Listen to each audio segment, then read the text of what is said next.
Right, the riveting tool is inserted into the drill chuck, tightened up as usual. Right.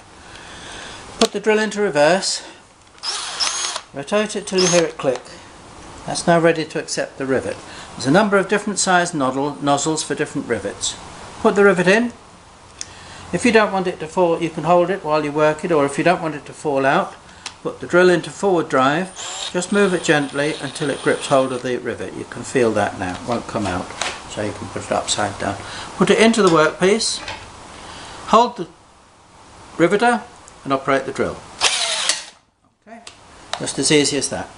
Now, very important to make sure that you eject the spent pin before you put another one in, otherwise you'll get a jam which will take a little bit of time to clear. It might even damage the chucks.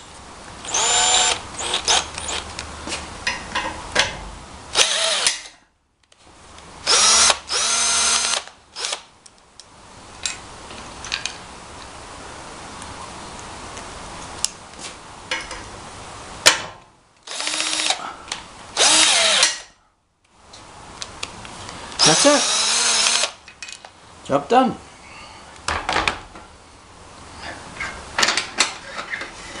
The rivets, as you see, they work just by pulling a ball at the back of it, the workpiece.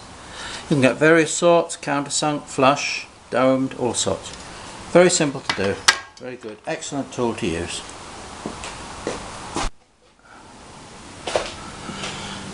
Right, so here we are then. Put a few quick rivets in to hold the back on.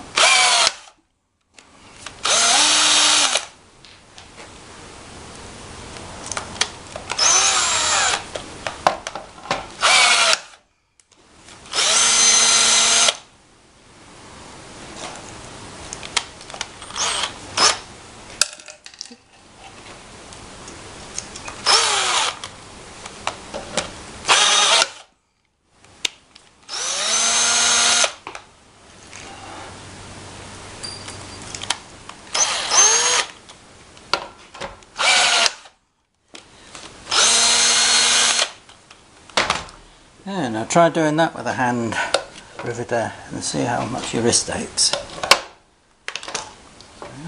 All nice and done. Okay.